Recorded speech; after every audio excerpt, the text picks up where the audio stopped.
nature sing, and heaven and nature sing, and heaven and nature sing.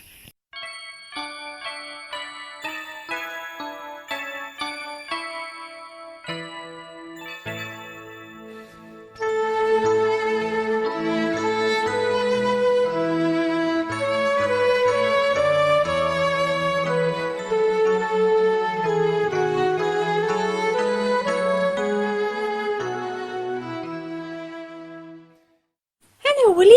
Hello, Peeps and Hopsy.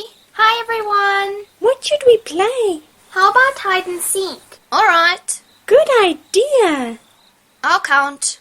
1, 2, 3, 4, 5, 6, 7, 8, 9, 10. Coming, ready or not. Found you, Peeps. Aw, There you are, Hopsy. Do you hear what I hear? there's music in the air. Beautiful music. Where does it come from? Well, let's find out. I think it comes from that house over there.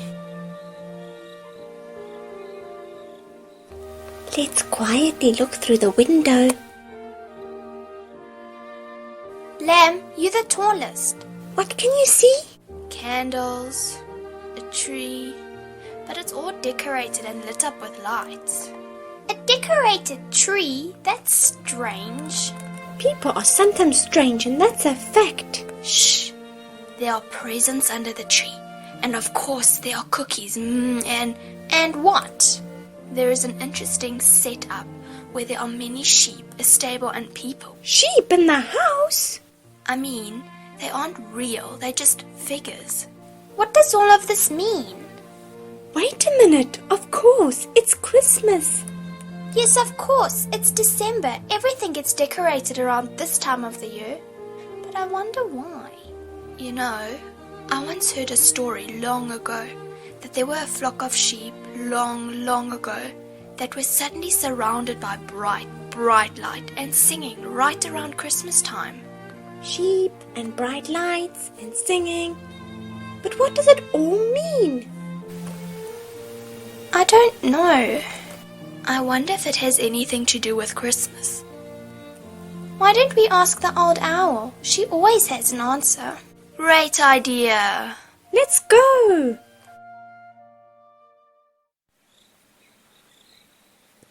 Good evening, Owl. Good evening, you three. What might bring you here on such a day?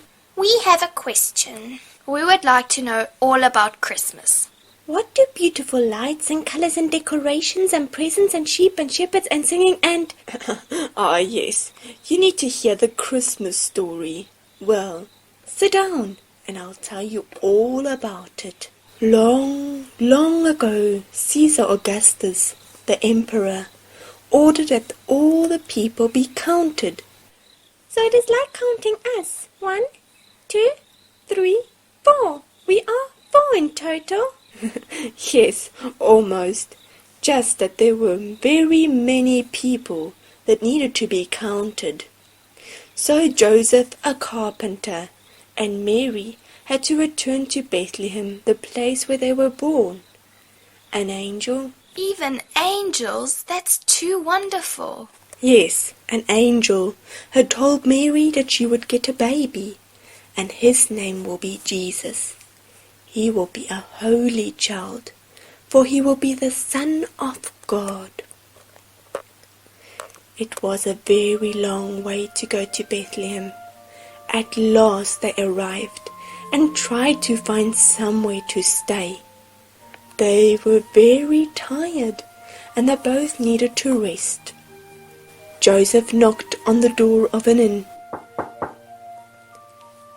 "Have you a bed for the night?" Joseph asked the innkeeper. "My wife is very tired. We have come a long way." "I am very sorry," said the innkeeper, shaking his head. "There are no rooms left here. The only thing I can offer you is the stable, if you don't mind sharing with animals.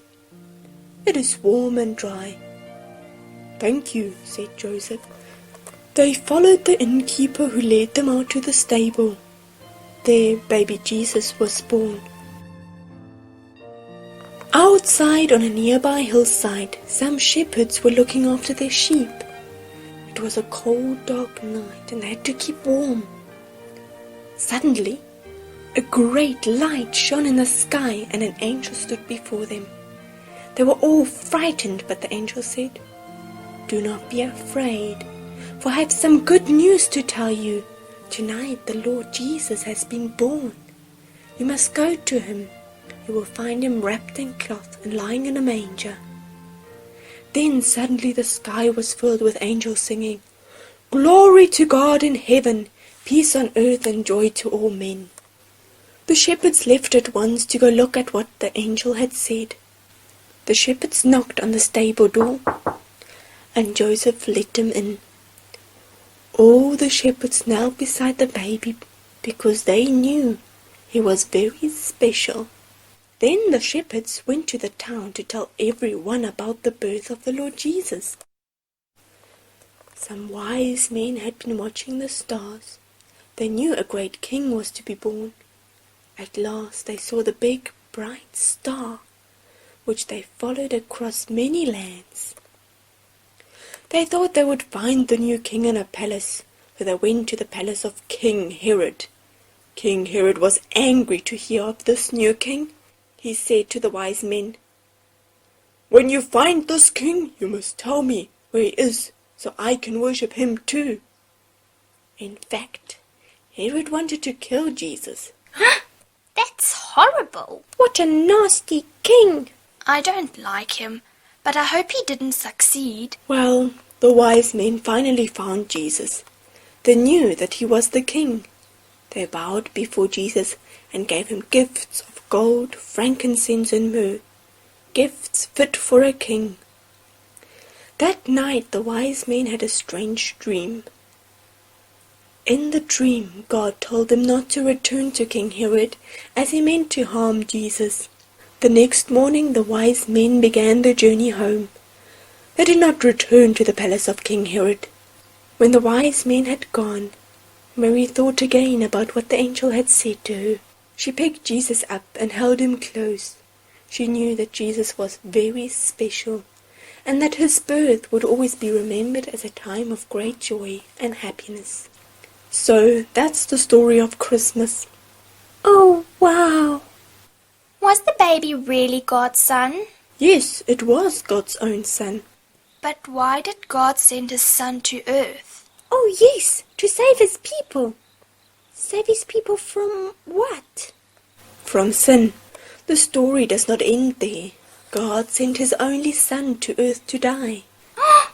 Yes, he was born to die, because God loved people so much. God sent his only begotten Son, that whoever believes in him shall not perish but have eternal life.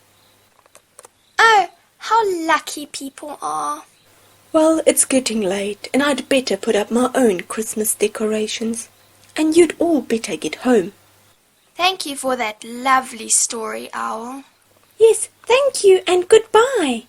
Goodbye to all those who are watching. And remember the true meaning of Christmas.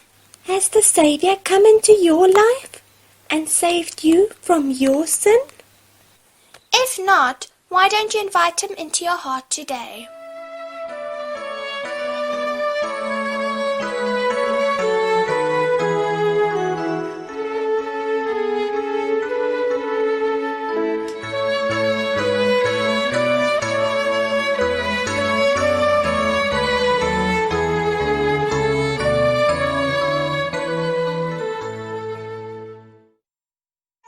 Es ist schon lange, lange her, im Land